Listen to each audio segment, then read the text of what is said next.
Hello, I'm Andrew. And I'm Vincent.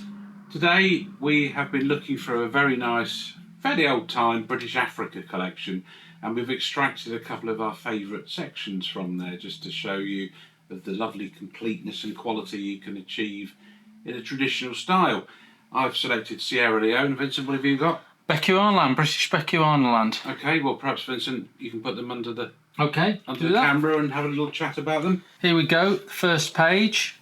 You've got and you know what I like about British Bechuanaland is that they utilised all sorts of stamps to get what they needed done. So you can see along the top here you've got the stamps of Cape of Good Hope with British Bechuanaland, and then you've got the British revenue frame. So these were used as revenue stamps, but with British Bechuanaland postage and revenue in the tablet there and used for postage. So I'll just zoom in on one of those now. And then afterwards they used those, and then they surcharged the same stamps. So they were using all sorts of techniques. In fact I won't. I'm going to move that page up, and then you can see on the bottom, then they even used the postage stamps of Great Britain and overprinted them. So they really were doing everything they could to use whatever stamps they could get hold of to serve as postage stamps. And so I'll just turn a page here. So there we go. And they kept doing it. You've got those revenue stamps, you've got British postage stamps, and you've got the stamps of Britain overprinted for Edward VII, George V. Yeah, terrifically interesting. And then eventually they get their own design.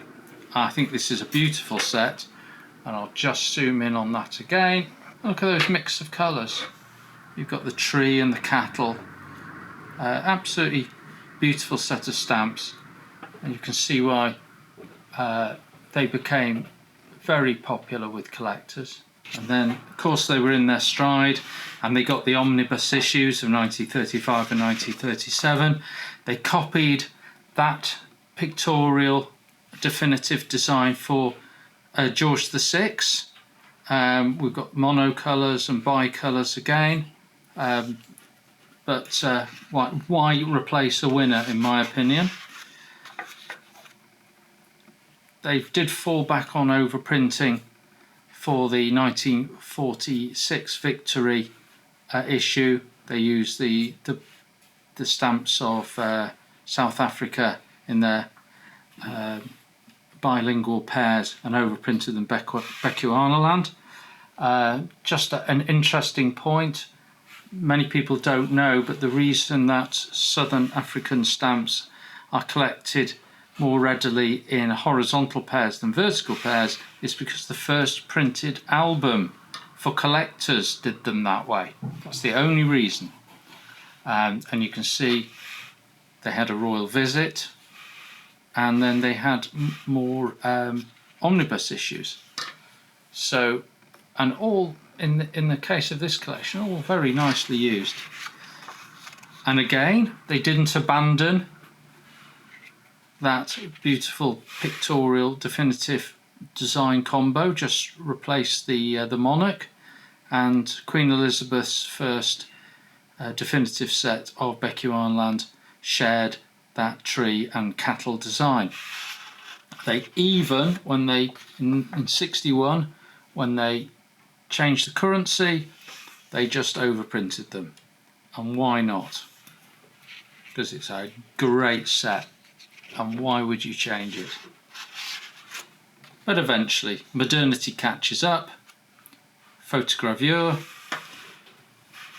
beautiful pictorial set with animal life, wildlife, and some locals thrown in on the higher values.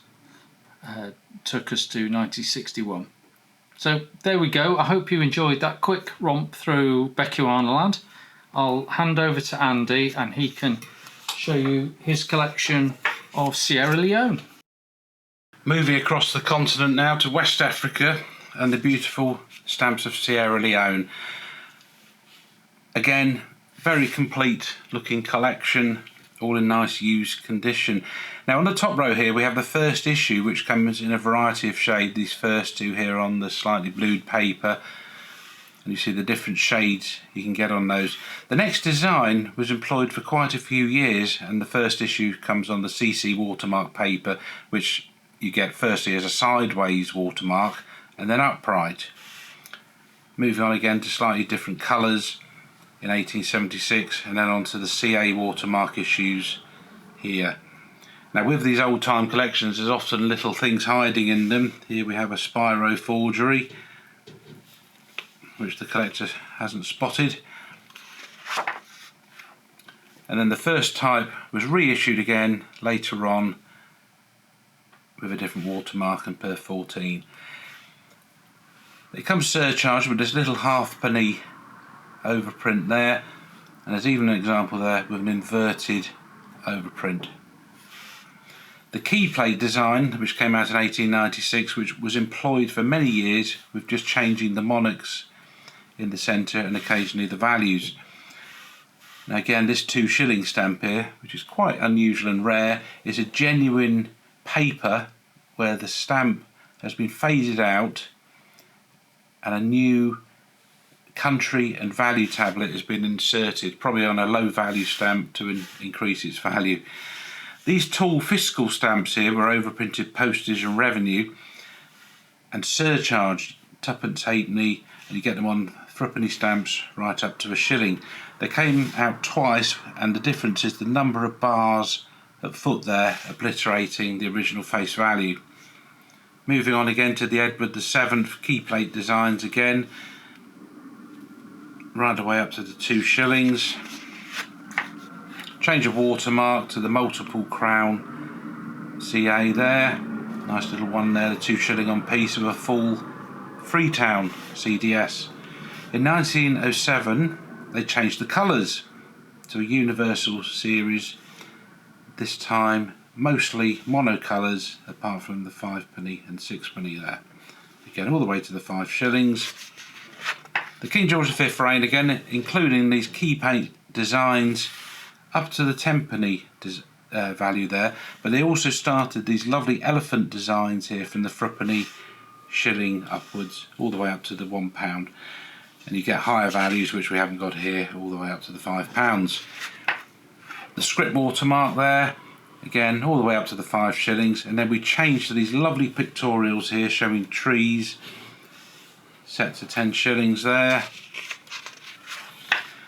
The very famous and lovely Wilberforce set, sadly only up to the 2 shillings there, and onwards to the omnibus issues from the 1935 Jubilee, the Coronation, and then this new pictorial set for the George VI issue in 1938, all the way up to the £1 value there, a mixture of monocolours and black vignettes. More omnibus issues there, including the 1948 Silver Wedding, and finally the first Queen Elizabeth pictorial set to the £1, showing different views around the colony.